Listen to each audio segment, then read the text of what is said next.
mean, it was the precursor to Lollapalooza, Coachella, all these outdoor festivals, Lilith Fair, all of that was a springboard. Woodstock 99 was a springboard for all of that. And I'm proud to say that I was there. It was interesting, the perspective of the documentary, because I didn't realize that it was seen as like an upper middle class white boy thing. My girlfriends and I, so there was four of us that went, two white girls and one white guy. And we went because the lineup was sick. I mean, it was Alanis Morissette, DMX, Rage Against the Machine, Limp Bizkit, Metallica, Bush. This was they had James Brown. Yeah, I mean, they had James Brown, Joe Cocker. I mean, the lineup was unreal. And then all night they had DJs, and I was a disco biscuit. So I was really all about the DJs more than the bands, but the bands were just sick. And just to be able to see that many people in one shot was why we went. I mean, the disaster that the documentary speaks of, it's all true. That shit happened. Holy shit. Like, it was true. And it seemed like 3 million people. And it was absolute anarchy at one point, because we all brought, there were points of the documentary I did not agree with, which was that it was a whole upper middle class, like everybody who went there had money. That's not true, because a lot of people brought food and water with them, as we did, and you were not allowed to bring it in. So everybody ended up dumping all their food. So all these people who they're like, well, if you go to a concert, you bring all this money. Like, well, not if you brought all your food and drugs with you, which is what most people did. So you didn't bring any money there. Like my group, we didn't have any money. We brought everything. So when we got there and was not allowed to bring in anything but drugs and alcohol, we were one of a million people in there who didn't have money. And when you got in there, bottles of water ranged from $4 to $20 at points, because it was Fire Festival, the prequel. Wow. Except the difference is there were actual bands that performed. And we weren't stranded in like a remote deserted island near nowhere. Like, you know what I mean? Like, at least we could get home. I was still living in New York at the time, so we could get home. And there were bands and DJs for 3 days. I mean, it was honestly one of the best things I've ever done in my life. Porta potties were overturned. Shit was lit on fire. Girls got sexually assaulted. It was as many people as they showed.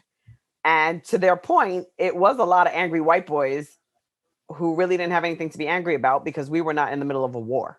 But what we were then was the generation of latchkey kids. Now, latchkey kids, we got that name as children. Like, so we're talking elementary school age through junior high school, early high school age. It's a generation called latchkey kids. We were the first generation of kids to go home and no parents were at home. We had keys to the house. So we were the generation of latchkey kids.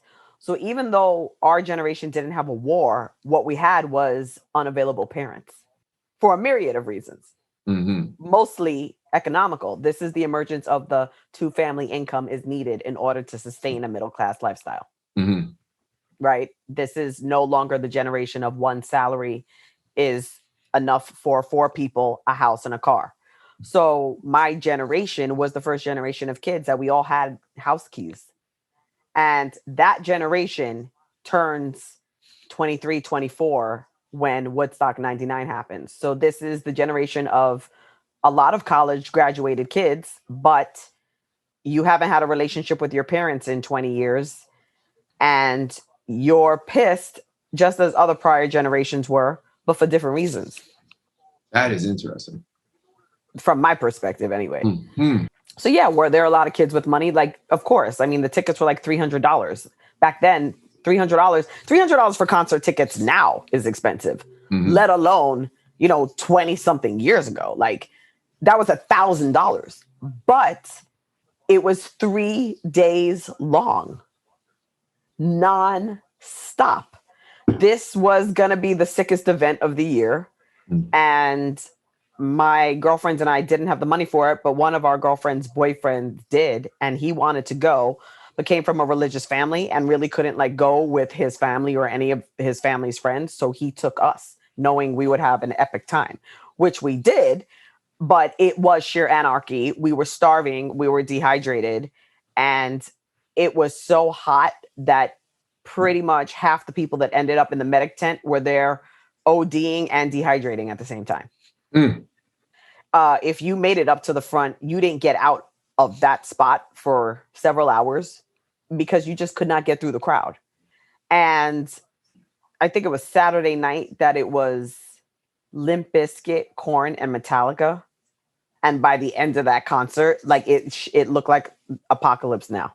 Yeah. Peak white. Yeah, it was White Boy Summer. I mean, it was White Boy Summer. Yeah, but I mean, at this event was DMX. You know, at this event was Jewel. At this event was Jamiroquai. At this event was Bush. I mean, and then they had all the fucking DJs. Right. So this was like the party of the century. And it was, in theory, a great idea if they didn't try to capitalize on it so much, which my generation did not appreciate. Like, okay, we'll pay for the concert. We get it, right? We're paying for all these bands to play. No harm, no foul. Why are you charging $4, $5, $6 for water and not letting us bring in any food? And there was no security. Mm. There were people wearing yellow T-shirts that said security, but like security to do what exactly? Because what were you securing? What were you securing? Because even at a certain point, the water and food that was left, I mean, people just raided everything because they didn't have enough to supply the amount of people who showed up to this. Wow. Okay, so they didn't let people in with any water. No. And then they're price gouging. They're charging. They're price gouging inside. Yeah, like what they do at airports now. Yeah. And then on top of that, they didn't even have enough for you anyway, if you could afford to buy it. Right. So by Saturday night, the whole place was just raided. Niggas said, fuck it. Yeah. And it was White Boy Summer, and they all got away with it. I don't even remember seeing police until maybe early Sunday morning. And it was because there were fires set in several parts of the concert. Not because of like the rioting and the looting and the rape and the sexual assaults. None of that brought in the popo. It was the several fires burning like Apocalypse Now that brought in the cavalry, who came to politely ask the white boys to turn it down a bit. There it is. They showed up, no riot gear. Maybe they had a baton and a helmet, but perhaps nobody got maced, nobody got beat, nobody got arrested. No, everybody was there for 3 days, unless you left a little bit early because it was a bitch to get in and out of the place. But we stayed pretty much till the end. I mean, you didn't shower, you didn't. People were bathing in shit because the porta potties overflowed and mixed with the water supply and like pipes that were broken. So people thought they were sliding in mud, and it was actually like feces. Everybody came out of there like sick for weeks. What? Okay, that's one part. Okay, so they mentioned that a water main got busted because people were so tired of waiting for water, and then they mentioned, and the showers, the porta potties, the showers, and the showers were basically sexual assault centers because the showers were separated, if I remember correctly, by like plywood and plastic bags covering the plywood, so like you couldn't look over. And at a certain point, like the men broke down like the plywood and the plastic so you could see the women showering. So that wasn't a safe space, considering every woman there was outnumbered maybe 10-1. Wow. And people of color were less than 5% of the crowd. Right. They mentioned that. Okay, so let's it was white boy talk about the hygiene real quick. So no safe space to shower. No. Water mixes with the so they got a water main going right next to or close enough to the porta potties, such that if somebody pokes a hose, all of a sudden that whole area is flooded and it mixes with shit and piss, and it's all brown. So motherfuckers think it's mud. The whole area floods, and it's actually shit. Now, what they did not mention is that a whole bunch of people got sick after that. My friends and I were sick for, I think, a month. Like, we had a cold we couldn't get rid of. Because motherfuckers thought it was mud, and it was actually shit. And even if you weren't diving into the mud. Like the whole fucking place was just muddy. Right. And everyone else is rubbing up against you. So even if you didn't decide to do a slip and slide through, Right. You're with a million people who are sweating and drunk in a crowd of what felt like 3 million people all day and night who haven't showered. And it seemed like it was unbearably hot. They said like 100 degrees, and then it's at an Air Force base, so it's on a tarmac. Right, which attracts heat. Asphalt, right. It seems like somebody should have had the common sense to like, hey, we're going to bring a fire truck or have multiple fire trucks here to literally just like turn on the hoses and just, one hose for people and then another hose to just keep this asphalt wet so that it brings down the temperature a little bit. I would have had. It was, but I mean, even how did the equipment that the bands were using on stage not explode? Did not rain at all. But yeah, and then also like you got to think about whatever they were using for the water pipes and how close they have the water pipes to the porta potties. Like those should be on opposite sides of whatever. You know what I mean? Those shouldn't be close at all. Your water pipes shouldn't be able to get busted so easily. You should have more water anyway, so people wouldn't be like, I'm just going to break this thing, to open it up. And you should have just let everybody bring in the water and food that they wanted. And also sell it. Like every music festival I've been to, especially that involved camping. Mm-hmm. So Northern Nights, Coachella, shit like that. You can bring in food. Nobody gives a fuck. You can bring in water. Nobody gives a fuck. And then they always have like free water at, around every fucking corner as well.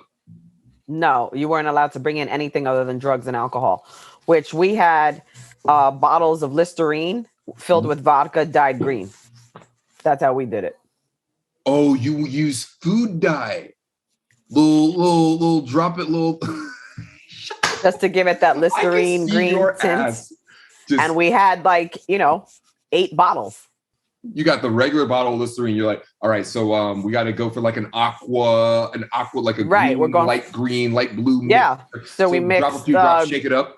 Yeah, we mix green with white. Yeah, you mix green with like white. And then shake it and be like, does that look like Listerine?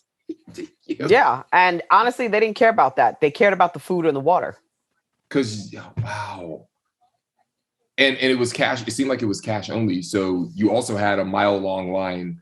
And this is pre-cell phones, right? ATM's charging you $4. ATMs are charging you $4. No one has cell phones yet. You got beepers at best, so everybody's trying to run to pay phones. It was an absolute. It was Fire Festival, the prequel. Jesus Christ. The only difference is the bands played. The bands actually played. And they were unbelievable. I mean, one of the best concerts, one of the best music events I've ever been to was that event. I mean, to see Rage Against the Machine in a crowd like that is like an out-of-body experience. Like, and, even like Limp Bizkit, who now, like, maybe people clown them now, but at the time, they were one of the biggest bands in the world. Like, Limp Bizkit was selling out concerts. Like people went crazy when Fred Durst came out on stage. Went absolutely fucking berserk. Yeah, people make fun of Limp Bizkit now, but they fucking killed it in the 90s. They owned the moment for sure. Metallica, we killed it, and the whole Metallica versus Megadeth thing that's been going on for decades. I mean, this was an unprecedented musical event, and my girlfriends and I weren't gonna miss it. And we didn't. And you were up all day. You were up all night. You were melting. You were dirty. You were foodless. You were waterless. I mean, we survived on vodka. But the DJs played all night. The music was sick. I mean, this is an era where people went out to dance, man. Like the white boys were doing their mosh pit thing and the rave kids were dancing their asses off. And everybody had a great time aside from the fact that you were starving, dehydrated, and trying not to get raped. Damn. Other than that, it was awesome. I'm sorry, I should not laugh at that. But I mean, that was what happened. I mean, girls I had mad respect for that band Offspring, who again, now maybe people clown them, huge in the 90s. And the lead singer actually made a public announcement saying like girls are getting, passed around like guys like crowd surfing. Mm-hmm. And we'd really appreciate it if you didn't sexually assault them while they're crowd surfing. Like they're just trying to have a good time. That doesn't mean you're supposed to rip their clothes off them and like tear them apart. Good on them for doing so, but good on them for doing so. But that was the crowd. And if you got anywhere within a mile of the stage, you were stuck in a crowd of a million dudes. And that was it. That was until they decided to disperse. You're not getting out. Until people decide to move because the band ends and another band's coming on, and people are kind of shuffling around, or like you're in there. So thousands of people passed out, thousands of people dehydrated, thousands of people overdosed, thousands of people, got sick. Hundreds of girls were sexually assaulted for sure. Can we talk about that? Yeah, because not a lot. There were a number of women who went topless or were naked there in the spirit of Woodstock, even though the average age of the person who was at this event was not alive during the original Woodstock. So how much of a throwback they really understood this event to be, I don't know. Done by the original planners, the original people. Right, done by the original planners, 69. Right. And 94. So they pay tribute to Woodstock. They show like Wyclef, playing the national anthem, which was a throwback to Jimi Hendrix playing it at Woodstock. So there were elements of it, except unless you're sort of into the music genre scene, you may not catch those references because you're not, a music sort of professional. Or if you are, then you'd catch some of those things. But the average person there was not alive for that. Their parents probably were. And there was no YouTube for them to go back and look at any of this. Right. So, this is pre-cell phone, pre-iPad generation. So this event seemed like the event of the century.